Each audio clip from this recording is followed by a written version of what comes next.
ഇനി ഒരു ദിവസം വരാനുണ്ട്, റബ്ബിന്റെ മുന്നിൽ നമ്മൾ എത്തും. അന്ന് നമ്മൾ കൈകൾ കൂപ്പി പറഞ്ഞത് കൊണ്ട് ഒരു കാര്യവും ഉണ്ടാവുകയില്ല. എന്താണത്? ഖാല റബ്ബിർജിഊൻ, റബ്ബേ എന്നെ ദുനിയാവിലേക്ക് പിന്നെയും തിരിച്ചയക്കണമേ. അസ്ഹാബുൽ അറാഫ് എന്ന് പറയുന്ന ആളുകളുണ്ട്. ആരാണത്? അസ്ഹാബുൽ അറാഫ്. ഖുർആനിൽ ഒരു സൂറത്ത് തന്നെ ഉണ്ട്, അറാഫ് എന്ന് പറയുന്നത്. എന്താണ് അവരുടെ അവസ്ഥ? ഉലമാക്കൾ പലതും വിശദീകരിച്ചതായി കാണാം. അതിൽ ചില ഉലമാക്കൾ വിശദീകരിച്ചത് നന്മയും തിന്മയും ഒരുപോലെ ആയ ആളുകൾ, അവരാണ് അറാഫ് എന്ന് പറയുന്നത്. ആലോചിച്ച് നോക്ക്, നമ്മൾ അതിൽപ്പെട്ട എല്ലാ അവസ്ഥ ആലോചിച്ച് നോക്ക്, ശരിക്കും ചിന്തിച്ചു നോക്കണം. നമ്മൾ അവിടെ പെട്ട് കഴിഞ്ഞാൽ അവിടുന്ന് നമുക്ക് റബ്ബിനോട് ഖാല റബ്ബിർജിഊൻ എന്ന് പറഞ്ഞതുകൊണ്ട് കാര്യമുണ്ടോ? ഒരിക്കലുമില്ല. എന്താ അല്ലാഹു സുബ്ഹാനഹു വ തആലയുടെ മറുപടി?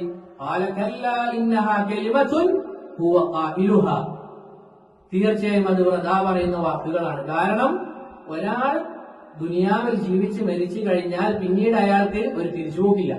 കഴിഞ്ഞു, ഖലാസ്. ദുനിയാവിൽ ജീവിച്ച് മരിച്ചു കഴിഞ്ഞാൽ തീർന്നു. എന്താണ് സഹോദരങ്ങൾ നമ്മളെ കാത്തിരിക്കുന്നത്? ഒന്നാമതായി ഖബറാണ്.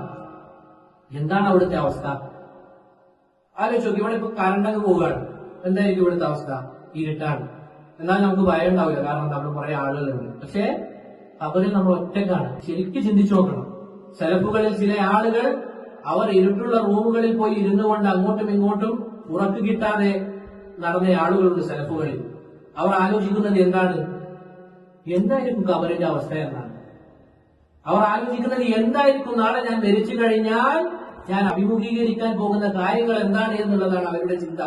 സലഫുകളിൽ മറ്റു ചിലർ അവരുടെ റൂമുകളിൽ ഒരു ഖബറിങ്ങനെ കുഴിക്കും, അതിലേക്ക് ഇറങ്ങും.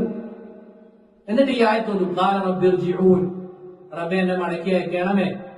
എന്നിട്ട് അവർ സ്വന്തത്തോട് തന്നെ പറയുമെന്നാണ്, ഇതാ നിനക്ക് ഇപ്പോൾ സമയമുണ്ട്, നീ ചെയ്തു കൊള്ളുക. നാളെ യഥാർത്ഥത്തിൽ മരിച്ചു കഴിഞ്ഞാൽ നിനക്കൊരു തിരിച്ചു പോകില്ല, അതുകൊണ്ട് നീ ഇതാ പണിയെടുത്തുകൊള്ളുക എന്ന് പറയും. അതുകൊണ്ട് സഹോദരങ്ങളെ, നമുക്ക് കിട്ടിയ ഈ അവസരം ധാരാളം ഖബറാളികൾ കൊതിക്കുന്ന ദിവസങ്ങളാണ് നമ്മുടെ കയ്യിലുള്ളത്.